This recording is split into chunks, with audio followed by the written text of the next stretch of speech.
Mbote lisusu bandeko nangana bandeko oyangai tokutani ezandenge tomesana kokutana biso na bino na lobaka na bino contrat to signa yango wana kolukela kabino ba mo information esala kabino bien bisika ba événement ezali tokoluka batu ba koka ko interpréter ba événement pour que bo comprendre nini koleka lelo après makambu koloba ebele ya opposition ya société civile Joseph Kabila poni dauphin na ye ba candidat bazawana ba déposer ba candidature na bango parmi batu oyo bayebana Jean-Pierre Bemba Gombo, Félix Antoine Tshilombo Tshisekedi,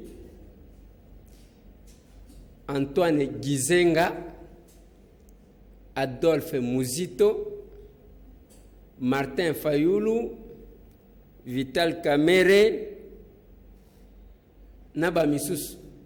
Sikona Simanango Dauphin, Ramazani Shadari, Bayi politique bayambiango ndenge nini.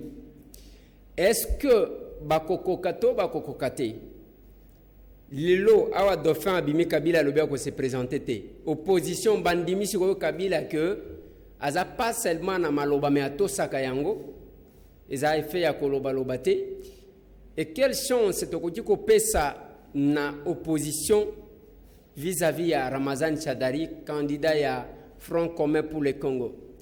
Masolo tokobeta bandeko nanga tokokende élection na machine à voter to machine à voter te. Mbote mona mboka Jean-Jacques Mamba. Mbote ndeko Lézère. Porte-parole ya MLC. Ezaboye. Parti cher à Jean-Pierre Bemba oyo atika kipe candidature na ye.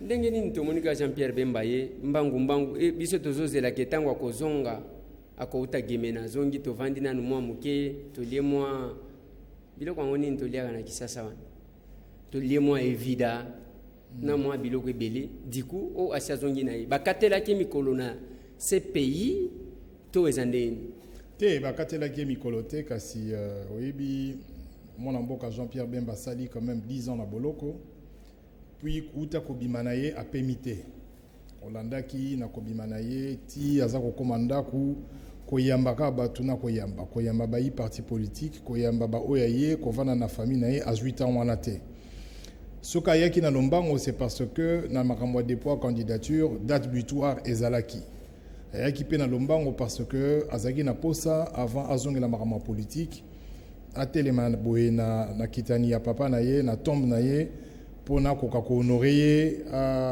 azwaki moyen wana te lokola azaki na boloko yango moni tango asilisi makambo wana ezalaki primordial pona ye c'est-à-dire dépôt ya candidature na ye et puis kokende kota la tombe ya défunt papa Jano nde azongaki na kolandisa programme na ye wana azonga pe mama muke bonga mana o etali maponami po yebi ke maponami ezako ya et azali quand même na besoin ya repos à profiter na famille na ye na bana parce que na mikolo mingo asali na prison azwaki penza ba possibilité wana te. Avant que nous continuions, parce que place en haut, on a photo bêta moi, Masolo Mouki. Tant que Jean-Pierre Bemba y dit quoi qu'il y a un siège Nabino et enseignement en coulisses, à ce solo Nabino Bakadre. À ce pays, n'a été coûté l'île parti. Toi, présenté qui quand même moins inquiétude par rapport à Yanninga coûté l'île parti. Bon, yebi même yomo ressources alinanda ku utikinda kwana bambule belé tango kozonga okopesa peut-être jugement na mbala moko te faut zoata et observation. C'est vrai que la maison MLC ezoki ba difficulté mingi na ba difficulté wana ozana ba départ ya bato yo bazalaki pe na mwa mutuya parce que tomene ba combat mingi na absence ya président Jean-Pierre Bemba ozali na ba difficulté organisationnelle ezali na ba organisation nyonso ba parti ba entreprise ainsi de suite.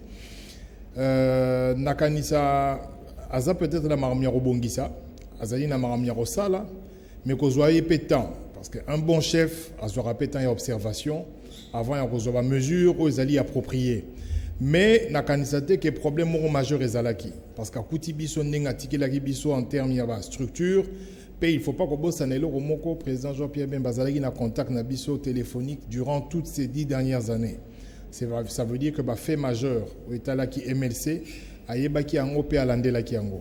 Donc je n'ai pas eu l'impression qu'Azala qui surpris na makambu, si pas na accueil, parce que accueil au bisoto le baki na yena ndenge la qui, en tout cas Azala qui agréablement surpris na ndenge likambo et longwa qui na biso kaka bato MLC, mais comment qui likambo ya bana Kinshasa mobimba, pe au mona ki omoko des ordres Azala qui wana, mais bon.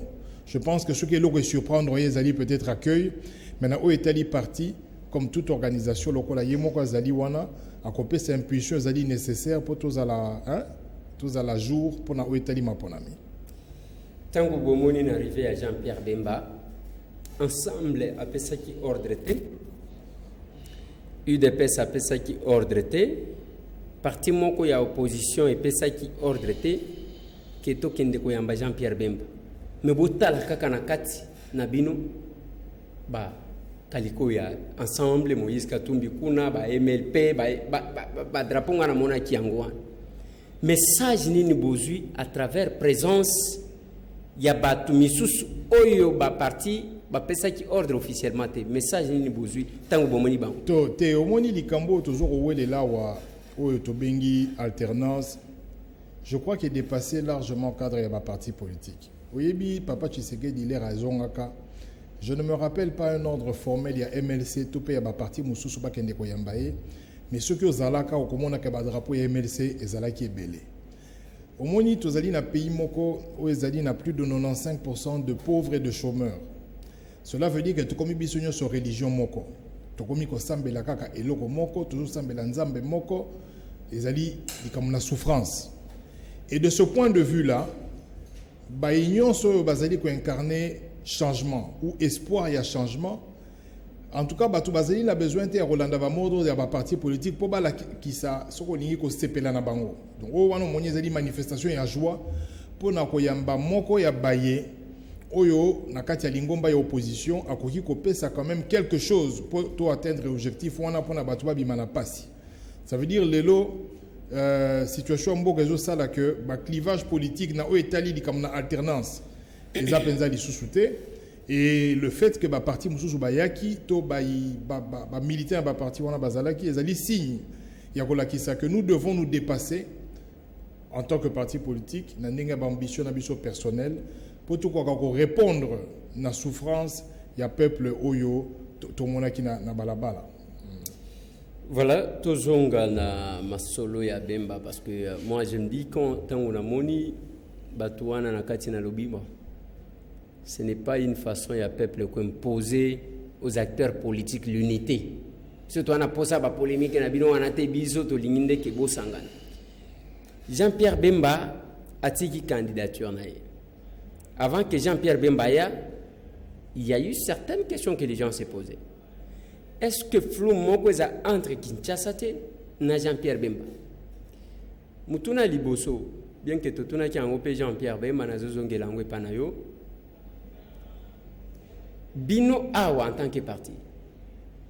Contact moko ezalaki entre Bino MLCT na pouvoir par rapport ya ba engagement politique moko pona kolukandenge nini ya kokabola mwa bokonzi na ngonga oyo. Te likambo wana eza kolobama mingi euti na makambo ya passeport et balé na likambo ya passeport ya mibale euti na likambo ya comparaison ya traitement ya ndeko Moïse Katumbi otozali ko regretter makasi parce que ezali bosoni pona mboka na biso na traitement ya sénateur Jean-Pierre Bemba. Alors na likambo wana na ba différence oyo batu ba observer oyebi Kinshasa côté fabrication na côté ko sala o babengaka ba montage na ba illusion na barago ezara mwa makasi yango batu ba côté ki na questionnement babi oh ndenge nini ndeko Jean-Pierre Bemba bimisika wa ba ko donner ba sele passeport ye wana zali ko zonga azana cortège ya police général Kasongo ye wana pembeni na ye est-ce que azali dauphinté pour tout kendeka na mokuse ndenge polémique ezo ko senga toujours comprendre likambo wana metolandi pe logique normale. Vous savez monsieur Jean-Pierre Bemba azalaka invalidé te na Sénat azali sénateur. Moutou Asengeli passeport ezali président ya Sénat en tant qu'autorité du pays. Ou azali na dossier moro na justice te et même si c'était le cas, azali na droit ya passeport na ye qui a été demandé aux bonnes et dues formes. Kasi boni yende ko Jean-Pierre Bemba zongi awa akoka ya ta komona place na ya ndako te place oyo akanaki kovanda avandaki te mpo soki tozalaki elongo na ndenge aza kotanga awa kokabola pouvoir soki tozalaki na masolo bakoki kotika mutu te alala na kiti pendant 3 jours pomoni ndeko Jean-Pierre Bemba alalaki na kiti na GB na mikolo misato mutu oyo bobongisi na ye bokabola na ye pouvoir okoménager ye azala na bakondition moko ya malamu mais soki olandaki likambo yango na pene ozalaki na GB okomona ke bovandi ya ndeko Jean-Pierre Bemba na mboka ya ye c'est-à-dire République démocratique du Congo na mokie temps oyo asalaki surtout na Kinshasa ezalaki kovanda moko confortable te ça veut dire obligeaki ye bakocontrôler azali lokola siéger soki otali dispositif militaire ekosuka kaka na balikili te mais bagénéraux bachef ya baservice spéciaux oyo bakengelaka bakonzi chef ya province ya police azalaki koasiége wana ntongo ti pokwa mpona koloba ete makanisi wana bato bakoki kozala nango ezali bongo te kasi ndenge ndeko Jean-Pierre Bemba acquérir maturité pe sagesse nde omonaki atalaki biloko wana nyonso pamba avandaki kaka kimia aya kodéposer candidature na ye atala makambo papa na ye bongo aya kozonga a déposé candidature, les débats continuent. Hein. Bozan assurance nini ke candidature. Au monite ke ayeka kobe salaire parce que ndenge tokoyoka binonde bokota kina kati mukolo akenda ko déposer. To ki kuna ke basenga ke casier judiciaire na ye. Ake koloka casier judiciaire ba komi kuna condamné. Est-ce que bozan espoir nini ya que candidature na ye kozala retenir. Pourquoi ake kobe bisambongo ya kopesa taba to batonga taba école. Oyebi par exemple ceux qui na kati ya casier judiciaire na yo ngana fingi yo ou bien yo fingi ngai ba condamné ngana tribunal ba commis condamné pour injure. Eza casier judiciaire vierge te mais na ko comme président de la République. Parce que la loi détermine ba condition nini o ba koki ko rejeter ou bien ba condition to benga na lopoto d'éligibilité. Il ko la ete makambo yo ba commis na kati ya casier judiciaire na ye et ont figuré parmi les conditions de éligibilité. Ça veut dire qu'ils commis d'ailleurs condamné pour subordination en première instance. Vous voyez que première instance, ils ont dit irrévocable et acquérir la force de la chose jugée. Donc, il y a 2, il y a la subordination dans la loi électorale, ils n'ont pas immoroté. Et il y a mis balai, ils ont dit leur irrévocable. Ça veut dire que on appelle la présomption d'innocence pour toujours.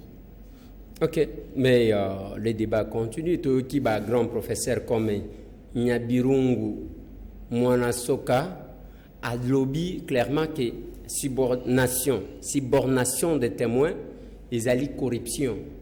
Ils ont ok corrompre témoins pour que Abouka Lokuta, d'où Jean-Pierre Bemba, condamnation à ye, ils allaient empêcher ye à la candidat président de la République. Bon, au moment où il y a la cour, il y a droite, il y a un ce exemple. Peut-être qu'ils ont un B. Aujourd'hui, aux un camarade na il y a moi si, peut-être il y a bala. Aux un camarade au moins moi si, beaucoup comme il a vers quelque part. Si koyo petit frère na ye aye à surprendre bino. Yo kamati osombeli masanga po mela. Est-ce qu'on corrompre ye? Au corrompre parce que au sommelier masanga pour le biga au sommelier masanga on a peut-être à kokiko pour comprendre qu'il y a avant la kimia, ce n'est pas de la corruption. Dans le droit pénal, les alliés droit moraux ils allaient précis. Pourquoi? Parce que dans le cas il y a droit pénal sanction les alaka. Et le législateur a maîtrisé sanctions, c'est-à-dire à kokiko condamné à kokiko sanctionné abusivement. A koki pété ko ça la sanction moko oyo correspondre te na mabe oyo sali yango mona ka mundela banga abenga ka meurtre assassinat homicide involontaire na misa to na mutu akufi ezala mutu babomie na assassinat ezala mutu babomie na meurtre ezala homicide involontaire mais mutu akufi kaka kasi na sanction oyo ba cheye sujet oyo asali yango ya ba sanction différente. Pourquoi? Parce que baroloba ke homicide involontaire batu bazalaki kobunda abeti mbata na kanda mutu na kufi mais intention ko bomaye ezalaki te. Donc les homicides involontaires to repese 2 ans kasi mutu na kufi kaka.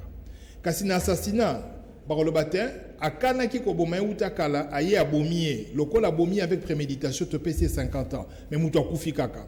Iningi koloba nini? Na droit pénal congolais, ezali na makamumi balé, article 129 na article 147. Moko eza koloba makamwa subornation, monsieur ezali koloba di kamna corruption. Kobo ça n'a été corruption la kisi qu'il y a un corrupteur et puis il y a un corrompu. Pe koyeba été corruption etali ba agent ya l'état. Mutu aza ya l'état au kamati mbongo oke kopesa ye au corrompre ye au soudoyer pour na a utiliser autorité na ye pour nous rendre aux faveurs. La même loi définit la subornation comme une forme de pression que tu fais sur un témoin pour ça la témoignage en ta faveur. C'est deux choses totalement différentes. On en a Roland dit ça, droit congolais. Si qu'on soit aujourd'hui, si qu'on yo statut de Rome, nakatia ba infraction ba benga kaizali limitative, c'est-à-dire ba cité en onyoso, au moment na ba benga moko corruption, mususu ba benga subornation. Pepo na repoussana, tango Bensouda a accusé qui sénateur Jean-Pierre Bemba. Mais a accusé qui est peu de corruption de témoins. Juge tango a joué accusation a bandi ko tanga a analysé ba fait a kamati corruption à Longolia. Pourquoi ils ont en place mon côté Jean-Pierre Bemba pèse qui témoin moi lobi na zo peso 200 € yaka kokosa. Mais pour la Bensouda il fallait qu'il batte corruption mais pour la juge corruption à témoin et salamité à kamati à Longolia. Mais donc Jean-Jacques Mamba Nalingi place wana éclairé bien parce que il faut que cette question a été abordée plusieurs fois dans les médias par l'ancien avocat Jean-Pierre Bemba, maître Aimé Kilolo. À Talissi, bien que condition oyo Jean-Pierre Bemba zanango sikoyo akotiko s'est présenté parce que Aza déjà condamné. Est-ce que yebi que maître Kilolo Aza vraiment la koyi finga été? D'abord, pourquoi il y a Aza candidat? Parce qu'ils ont été condamnés dans la même affaire. Comme Babengi est auteur intellectuel. Donc, Mouninga Kouroz à la candidate, comme il commence à réfléchir le droit par le ventre, il est fois à la candidate. Azali suppléant, il y a candidat Moro, et puis Azapé candidat Malengbankoulou. Dans la même affaire, vous avez condamné. Il commence à expliquer, on est dans la sensité parce qu'il est lui-même candidat. Mais il y a banana kolonga la candidature, avant bandakolo ba droit ya bilobela. Nangolo banayo boué mon frère, na droit pénal, au babengi droit pénal. Le vol, c'est un vol. Le meurtre, c'est un meurtre. On a un peu ce exemple. Il y a un restaurant de les éroliers. Au Monique, gérant un restaurant à district au Kimi. Ok? Vous avez combien de mortels barobé en année? Pour ceux qui ont fait ça, on a tout nos questions. Combien de mortels barobé en Moyibi? Barobé en Moyibi. Parce que nous sommes barobé en escroc. Mais tant que n'est pas zouzi pénal, vous avez barobé ni escroc, ni Moyibi, à roloba au sali au babé en grivellerie. Alors qu'en réalité, grivellerie est la sanction. Jamais sanction à grivellerie est la sanction à voleur, la sanction à escroc. Jamais juge à Gorobengo escroc. Oui, mais mon amboka Jean-Jacques, exemple, où tu coupes ça. Mutu avandi na mwasi, muninde kwa mobile abimeli. Ko somba wana, tokobenga ngonini. Corruption. Et la subornation? Parce que corruption, il faut appeler ça mbongo. Au moins, il y a corruption à nini. A kobenga na pembeni à l'hôpital. Les kambo koloba yangote, zoa $300 pour vendre danier. Mais yo pesi mutu mbongo te.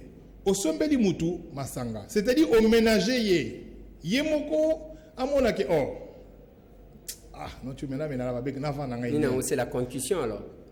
Oui, c'est-à-dire la subornation, c'est une forme de pression morale et intellectuelle qu'on fait sur les gens. Et d'ailleurs, on appelle le sénateur Jean-Pierre Bemba Assali à rejeter même l'accusation et la subornation à témoin.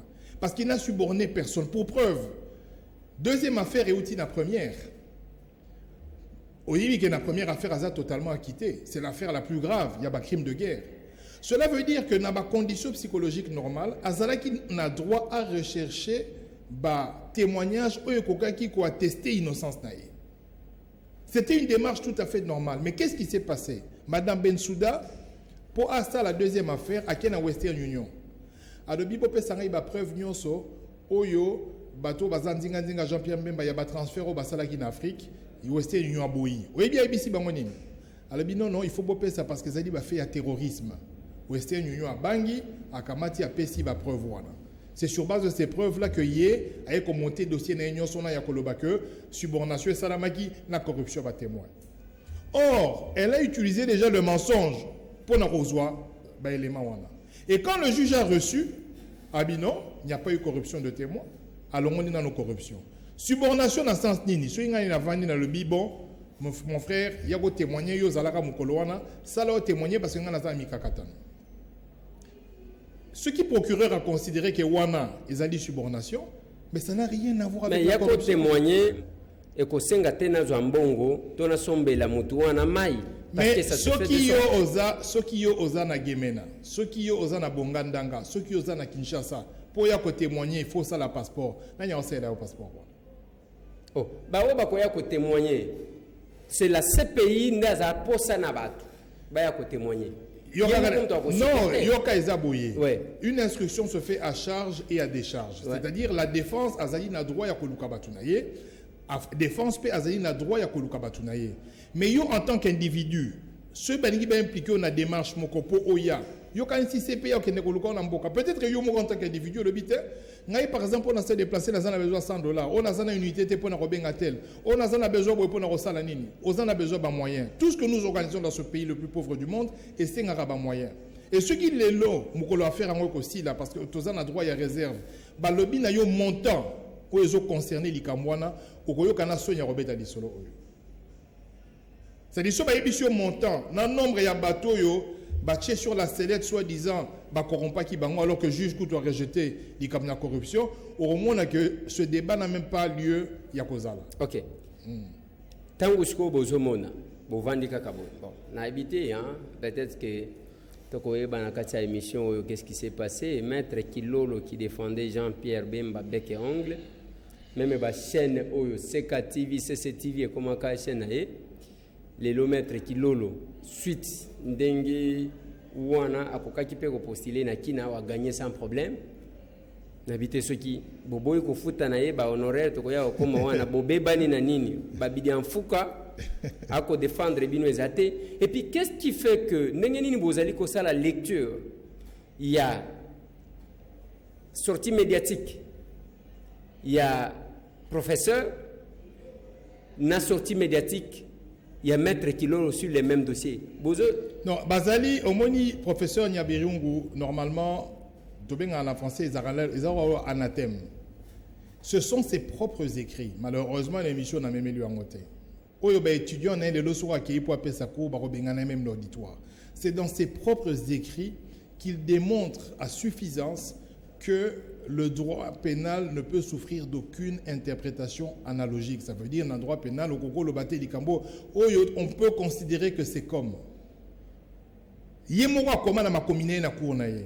Mais au moment où on a bazali utiliser na pouvoir, oyebi bindenge maramone ezali, bazali utiliser na pouvoir, oyebi pendenge le kananga na koko l'accès en côté, surtout Kilolo parce que ce côté lui même parti où il a signé na FCC ezali parti à majorité. Mais il y a place à ce qui est illogisme, ça veut dire place à ce qui est de benga na linga la bozoba, et ça dit que y a moko azali candidat. C'est-à-dire qu'il est concerné par l'affaire, il est condamné pour subornation de témoins. En même temps, il est candidat, mais il est en train d'expliquer qu'un autre candidat soumis aux mêmes conditions que lui à cause de la candidature. Wanende ali place bouzo be souke la capone nini. Mais ça n'a pas degré différent. L'article 10 concerne et les élections présidentielles et les élections législatives. Bon, le banano, maître Kilolo, et comme indengeni ke abaluke la binoboy. Et Zapona qui est en fouque à défendre bino. Bon, d'abord, maître Kilolo n'a jamais été du MLC. Maître Kilolo Azalaki, avocat privé, il y a M. Jean-Pierre Bemba. Oui, on ne peut pas quand même aller kakanenge tozaboy. Nemi Mouilanya aza aussi avocat, non? Oui, oui. Bamona kaka Nemi Mouilanya avocat ya Bemba. Est-ce que parce que Robert Roy Azalaki avocat ya Moïse Katumbi. Ouais. Mais Robert Roy est de la majorité, Moïse Katumbi ne l'est pas. Quand c'est la profession, on a déontologie ezali. On a ningaï. Robert Roy comme la majorité parce qu'il se disait aussi être de l'opposition. Robert Roy était comme Moïse Azosenga Kende. Azosenga Kende pour des soins. Son avocat c'était Robert Roy. Ouais. Tu as bien étiqueté c'est Robert Roy, c'est un kabiliste pur et dur. Mais Zala qui est avocat, il y a Moïse Katumbi. Autant là, on a mais Zelana n'a qu'à te demander. Magambango bolobaka Robert Roy, kabiliste pur et dur. Bon, ngai na kamwaka. Mais baoba même manduki contre musée ba eza banane. Bato liboso ezala ki bango ba non, je parle de Kabila fils. Je parle de Kabila fils. Oui, bah toi, on a bazar c'est quoi mutu abundisa zelana papa mutu abundisa papa na yo au point où papa na yo akufi yo kolingana na yo. Quels sont les camarades ya papa Joseph au bazar kana etilelo tangela tamoko bazate. Ça veut dire qu'il y a un distinguo entre Kabila père et Kabila fils. Pour moi, ce sont deux régimes totalement différents. Penaza ozongela yo que Yeroube Roi Azali Moutoua Kabila fils à 100%. Donc, mais en tant qu'avocat, jusqu'en 2011, Tozaji Komona Azarias Roberwa comme un opposant.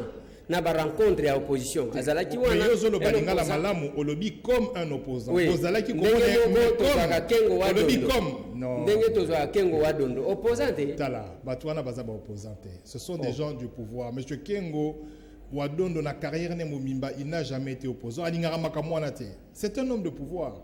Zoa ba période à Mobutu, ba UDI, Okoti, président Sénat, il y a des gens qui ont été bien absorbés dans Azali. Robert n'a jamais été opposant non plus. Il faut quand tu mettes ma solo, on redévie émission pour rien. Hein? On s'en va polémique. Bon, Robert was opposant. Mais exemple, les OP Sangaï et Sengoza Kolobanayo que tango na 2018 à 2017, tant Moïse Azobima, nous devons défendre Kana Ezali Robert. Comme Jean-Jacques Mamana a un problème, n'a contacté Robert Roy défendre un gars, ça ne veut pas dire que Robert Roy comme il a MLC. C'est un service, il y a un avocat qui n'a Jean-Pierre Bemba. Après, tant à Zongi, à mon que carrière politique n'a fait à la lancer, à tel paramètre réunion soit mon que côté majorité ko simba moi avant, il y a moi continuer la majorité tant qu'il y a qui est vendre dans hôtel où il y a lady wana dans ma campagne. Avant di wana bayamba kiye ba futeli hôtel wana ti akomole kana ba RTNC yo shomo na RTNC na journal on est bloqué ya batwana bayambi na journal akomo bibisa ba droit na union surtout azo bimisa bon vent à lui to ko ça l'émission te to critiquer eza ko critiquer te mais ngana zo réfléchir hein mona mboga Jean-Jacques parce que eza quand même la makamususu tangu bazo kanga Bemba awana Kinshasa que ça soit les MLC que ce soit Batunion, Kinshasa, le pouvoir de Kinshasa, de Moutou, et Sali Kebakanga Bemba, dans ces pays, baza impliqué na kati. Boni attaque avocat ou ya munene, okende kozwa avocat na kati ya Moutou, ou ya konyokola, yon de place ngana zo comprendre tes olikelanga. Ou bien Jean-Pierre Bemba yebaki identité à maître Kiloloté, azwa ke par hasard, sans koyeba. Moutou amemakaye, bazalaka la maître Kwebe. Au moins, il y a maître Kilo la Zouama qui est à Bruxelles, tant qu'il y a Ezouami, bango babanda qui a fait Rwanda. Mais Nabato va travailler, bah même il au résultat.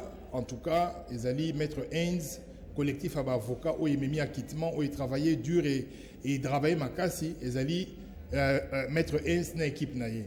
Tous les maître Kwebe, ils allaient mettre Kilolo. Namaramo est allé droit dans les Kolobanayo. C'est vrai qu'il y a une incidence, mais il faut aussi se rappeler qu'à l'époque, Maître Kilo, Azalaka n'a étiquette politique. Azalaka, jeune avocat, a tangi à Bruxelles, à Silici, Azalaka occupé par droit d'asile et tout ça. Et côté Nakatia collectif, il n'avait aucune étiquette politique. Pe Azaki Moutouma ou Melegi Napoto. Maramouana avait étiquette politique et d'attendre à condamnation. Parce qu'à ce que je comprends, moyen presté les sous en tant qu'avocat à Bruxelles et Zalité. Ndesikoyo, Ayoko Vanda, on a Kishasa. Je ne pense pas, je dois vérifier, mais il dit que le Kolaza condamné pour subornation, na barreau à Bruxelles, n'a limité à prester des sous. Parce qu'il n'y a pas de moins strict. Donc, un avocat condamné a une restriction. Donc, la carrière n'est peut-être Kuna. Et comme il est en difficulté, surtout qu'à côté qui prison, tout ça, bon, à Monique, il faut Fungwama. Bon, maîtrise des droits congolais alité, c'était une opportunité, une aubaine pour la majorité. Bazoyer, madoueye, comme ça, qu'on a un élément, on recrédibiliser la thèse en s'appuyant sur le fait que, entre guillemets, Azalaka, avocat et sénateur Jean-Pierre Bemba. Mais pour moi, ce sont deux faits distincts. Ça veut dire que politique et Zali, avocat, ni les professions avocat et Zali. Donc, moi, il y a un choix politique, tu respecter un mot et Zana Likamute. Est-ce que vous avez un honoraire? Bon, na yebité na yo quitté que asengi bande muto amona ki avocat yo azosunganga te aboyiye ou bien maître Kilo. Bon, ezali comme na efficacité. Oui, il faut qu'on féliciter Peter Heinz voilà. C'est-à-dire que Mutuba condamné pendant 10 ans, il réussit, une équipe naïe, il a qu'à faire acquitter, la cour pénale internationale. Ce sont des gens où il faut qu'on félicite. Et puis même la jurisprudence, Batouana, Bazui Côte. Ça veut dire que prochain contrat, en tout cas, on va gagner encore beaucoup plus parce que ça l'exploit. Ngai, Nazali avocaté, Nazape na droite à mesurer ma capacité, topé ma performance et ma avocat. Je vais m'abstenir de le faire. Mais je constate, comme Yopogui a constaté, que l'acquittement de M. Jean-Pierre Bemba et Salami na équipe wana débat gagné, Pengamo Nazalaki sur place, Yopé na Kansasi Tokutana na sur place. Donc Batouana débat longi, Nazako félicité bango.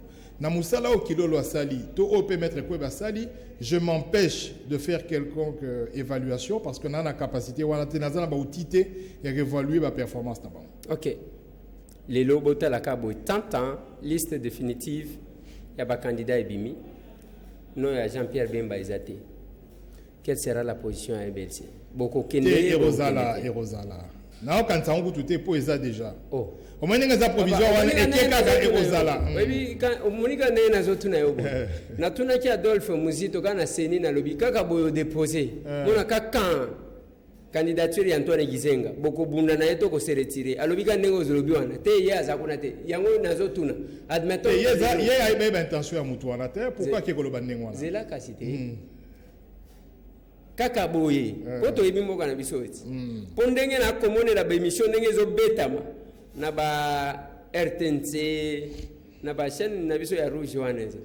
Télé 50 wana. Ndenge zo betama. OK. Là c'est la voix de la majorité. Ceux qui ont moningaka biloko zo ya mboucle, yeba que la position de la majorité.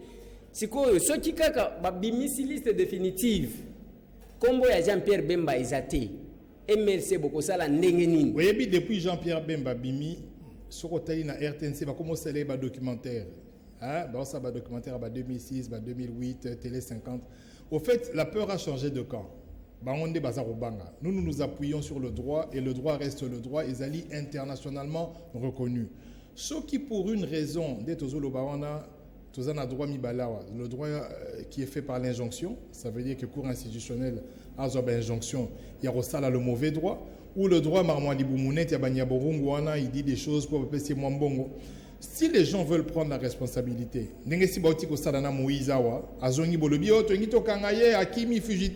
fugitif aye bobo yokangaye. Ce belingi pas de responsabilité. Ah on déco Kabila pas sous candidat à l'inga salama ma Poutine mais aussi Mbappé te tola qui est déjà donc etika la kandengona.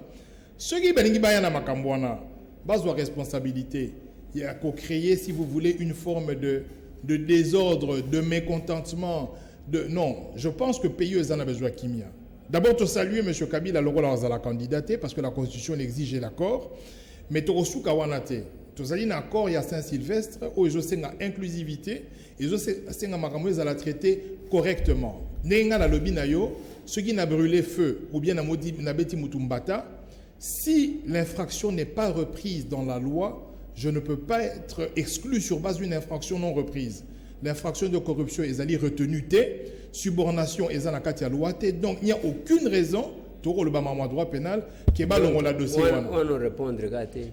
Il y a moins de n'a expliqué le contexte et pas l'action logique. La kaka liste et bimi ya suka. Kombo Bemba Ezate. Bonga mutu ali boso na kozananzela. Mais na yebi ke na zalanga mote. Nous allons protester. Na yebi ke to ali parti moro républicain. Banzela ngwana. Te message déjà lacrymogène. Ya yo ndenge bazaka tetu boko marché. D'abord Raïs alobana été. Laurent Bazala, il fallait qu'il réussisse à la candidat. Au moins, il était que tu as un pour le baraba marche ça là, il aurait au moins il va marcher foot. Il a tiquité parce que bino bo marchaki. Comme marché ce qu'on a lingala. D'après yo, ceux qui n'enga pendant en 2015 on a ce tofa dans la mission totale aye. Raïs c'est 100% ali sibino que yende respectuer la parole naie. OK. Fallait qu'il y a tout ça parce qu'il n'a pas besoin de brûler le pays. Non, alngaraza la respectuer il y a serment prêta qui se tozala na élection en 2016. Et logo memi Raïs na dikambo ezali dikamna pression. Raïs ala supongite amoni ke bana na bazali. Yezo mona Kabila wana ko céder na pression. Mon frère. Tangu kaka wakala. Chef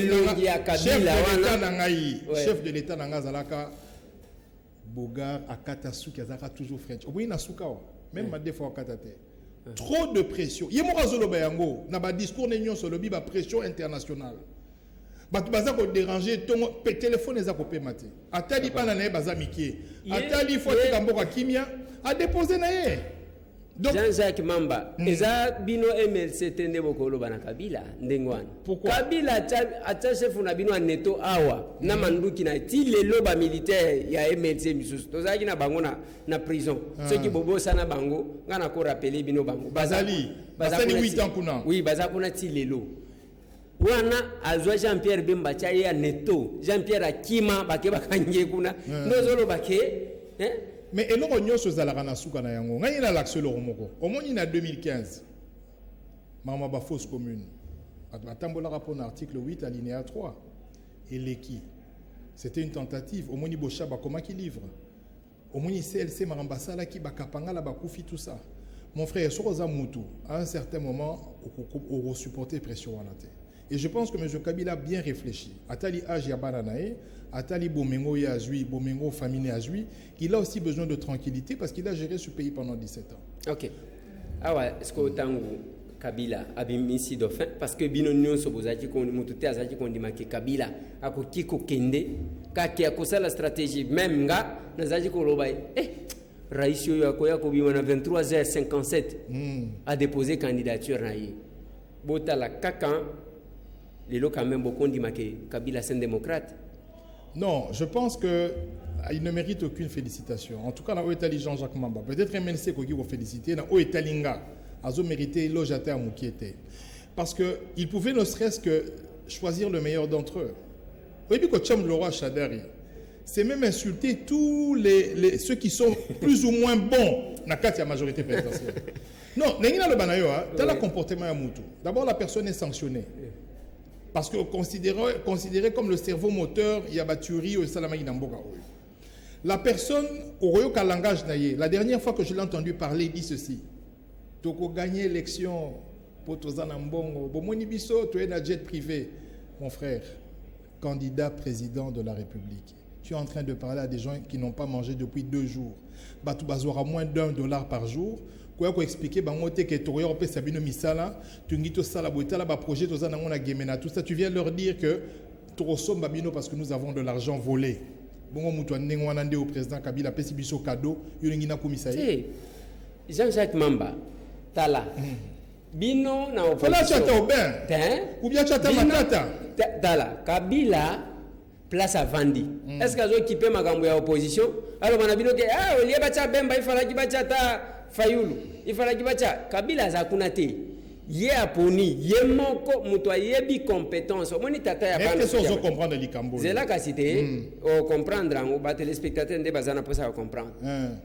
Tata ya Bana Vandi. Amoni Bana Naye. Alobi, pour na bitumba oyo. Mwana kuti kolonga yeyo.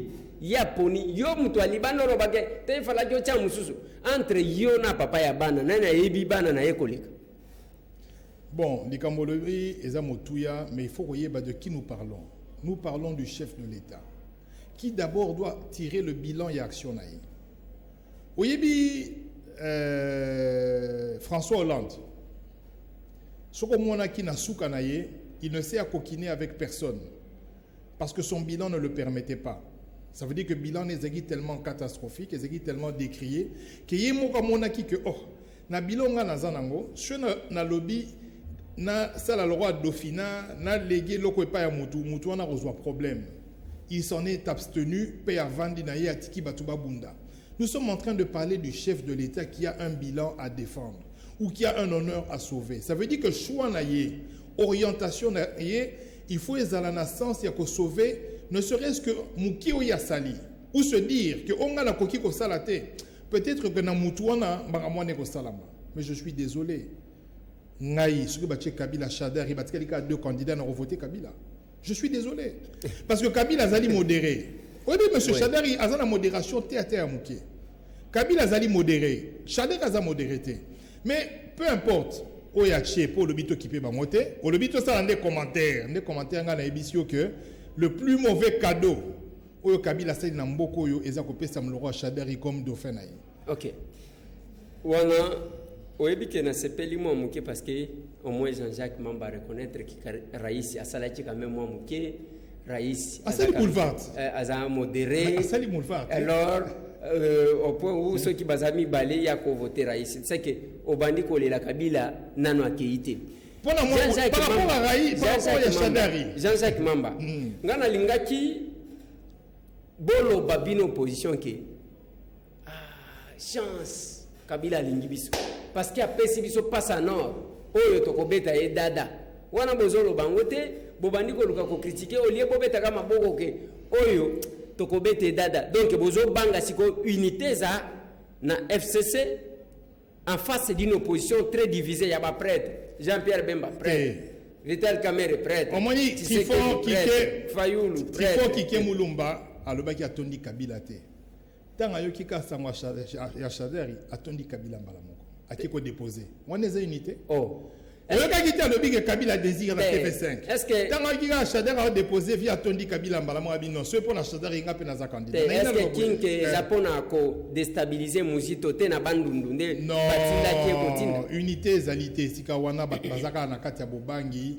Est-ce que yebsanga combien de bateaux majorité en commençant par le Premier ministre au cas les déclarations en faveur de Shadari combien non mais basimba na kité banani na kota ikuna il y avait Kobin il y avait Kimbuta tout ça et puis Germain Kambinga zaki na simaz moi selfie mais bisanga combien de personnes au monia majorité en commençant par le Premier ministre qui ont salué ce choix na lobby boy biso tozalaki wana basimbani banani ba Evariste Boshab Mabundi Mabilenge ba Henri Mova Sakani yoranga na bisayo oyoki ba professeur opposition pour le bâtir Chilombo Sainte ozomona tala banini FCC non ça c'est le directeur de cabinet du chef de l'État FCC ezali n'a plus de 100 forces politiques et puis ozana bato minene kuna oyamakasi le choix de monsieur Kabila et maître Bangonyo sont d'accord mais ko landa te ndenge bavandi kimia ebele bazolo bana cessé mais tozongela mutuna na yo pona ko loba boye biso na opposition to koko sala triomphalisme te ko lobi na ngaya nazo regretter Kabila non nazo regretter te na lobi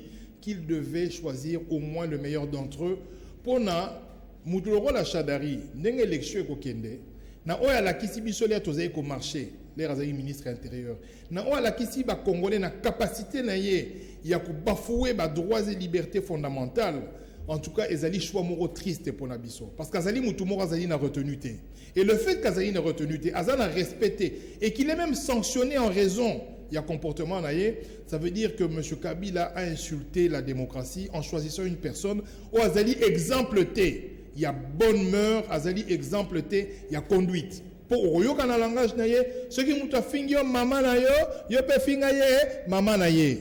Est-ce que vraiment, en tant qu'un président responsable, tu peux porter le choix vers un individu de cette Trump, Babi Misaka, Tozaki na aux États-Unis, Trump, Babi Misaka, ba vidéo na ye, Hermoko, Albina Sepela na Tuma, Momi, Amike Boy, Hermoko Akena, wrestling, à Bundi, mais aujourd'hui il est chef des États-Unis. Mais ce qui est intéressant, vous êtes en train vous avez déjà entendu Trump dans un rapport Oyo, il a ordonné à ce qu'on tire à balles réelles sur des gens, Batouba-Koufi sous sa responsabilité. Vous me parlez des faits divers, Obama pas Binaka. Oyebi que même François Mitterrand, Nani Jacques Chirac, Azarote Kabassosis aux États-Unis, chacun d'eux a une vie. Jean-Jacques Mambanabi n'a la des boîtes. Ce n'est pas la question. Nous parlons des faits de droit commun. C'est-à-dire, au Tangami la Constitution, le respect des droits et libertés, Mouto Yazala qui dépositaire et autorité à l'État, a marché sur bas droit, à Sengi, Babet à la babal réel. Ça n'a rien à voir au comparant on a fait divers à Trump. Tozana Souka, Jean-Jacques Mamba, en dépit à Makele les news, nous y allons. Dans quelques mois aux élections, avec la machine à voter, avec le fichier au Bozaji au contesté. Bon, et là, il y a beaucoup de gens. Au moins, il y a tout le temps Kabila. Je sens qu'il y a la tension dans la salle ici. Tension, c'est Nini et Kiti. Il y a sa candidaté. Un problème est résolu. Maintenant, qu'est-ce qu'on a dit dans la machine? Mon frère, machine, on a, jusqu'à preuve du contraire, au sénateur Jean-Pierre Bemba, il y a un problème belé. D'abord, combien de personnes vont voter? C'est prévu 600 personnes, mais on a calculé le salami, ce va fonder de 6h à 17h, à 200 personnes vont voter. Ni y a que ça, la machine est koufi. Donc, dans le Loba, je crois que l'opposition va faire une déclaration définitive sur l'adoption, le rejet de la machine dans les jours qui viennent. Mais il faudra, ceux qui doivent maintenir machine wana, certification d'Angoya, et que les gens aient la possibilité d'étudier ce logiciel-là. Parce que, commander déjà une machine de Résalim à la République, mais ils ont offrir à opposant ou à la République garantie mon côté. Ce qu'on a au Italie, tout bazangi empreinte, yomo yebi, 6 millions est l'équivalent de la population à Gabon, c'est quand même très dangereux. Donc, M. Nanga a le biais la solution. Alors, tous les là, la Mikolo Koya peut sa solution. Je trouve que les satisfaisante, ce problème-là sera réglé aussi. Mais, Jean-Jacques Mamba, ils ont bien aimé, c'est un de vos collègues. Bozo, il n'est pas Nanga Ponani. Parce que même certification en bas machine, c'est comme délégué na bino mais c'est besoin de délégué na seni. Azo jouer quel rôle? Parce que quand on a un politique, balobaka seni to kopé ça la société civile. Mais biso to zalawana pour que to veyaka. Ça n'a rien à voir na makamwa indépendance wana bolobaka. Te botinda lokola lisu na bino rôle nini siko bango bajoaka délégué na bino akojo kuna bozo mona kananga nanga mais mutu na bino azana kati wana. Au fait na kati ya bureau ya CENI chaque membre azali na cahier de charge d'ailleurs c'est-à-dire soko lingi tokolobana na lingala azali na mibeko ya ye ou azali na musala o ya ye. Na o etali ba approvisionnement c'est-à-dire ba chanyonso CENI fois ça là ezali questeur adjointe des délégués na biso. Il y a un domaine, il y a achat, somba papier, somba carburant, somba machine à voter. Non, sa machine à voter, ezali commande moko, y aura un épisode. Délégué Nabiso a réceptionné le premier lot de la machine, mais elle n'a pas participé à l'achat de la machine. Ce qu'il y a une chronologie, malamu, commande la machine, ezali qui passait avant, tout ça dans le même arrangement particulier, mais sur la machine ici bandaki. Mais le problème ne se situe pas à ce niveau-là. Le problème est strictement politique. Lorsqu'on parle de certification, il faut une expertise internationale. Ça veut dire que l'obate n'enseigne à certifier machine et yemoko. Il faut que le principe soit acquis, que benga ba expert à libanda, ba certifier machine pour na token na ba élection et jusqu'à preuve du contraire saigner à l'ingyangote.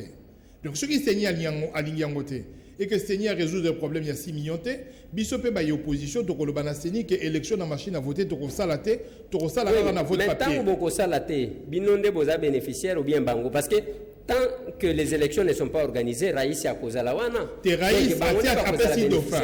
Oui, après il reste là jusqu'à ce que vous allez organiser les élections. Nous devons avoir les élections le 23 décembre. Mais nous disons pas n'importe quel type d'élection. La date n'est pas fétiche. Ce sont des principes nés à la fétiche. Premier principe, sacro-saint, ezalaki que candidature à Kabila ezalaté et zaté. Deuxième principe sacro-saint, il faut que les élections soient inclusives, transparentes et crédibles. Et nous nous battons pour que Eloko ane kozala. Même si ça va impacter le calendrier de quelques jours, mais il faut obtenir que ce soit des élections acceptées par tous. Tozana suka Jean-Jacques Mamba otali caméra moi le basuka totiki la baninga plateau parce que makambuza ebeli. Te na sepeli mingi mbala liboso malgré otungi singa mingi na mituna na mwa polémique. Boeza mbala liboso to sala et là toujours au senga ezali ndeko Kabila asali pa moko ya malamu na ndenge à se retirer même sur Azana Boula rozonga na chuta sima na ndenge ya Poutine mais déjà qu'on se retirer ezali acte ya bonne foi. Toko senga ye a continuer na bonne foi wana a permettre mboko yo et dans l'élection, que le meilleur gagne. Le meilleur, c'est qui?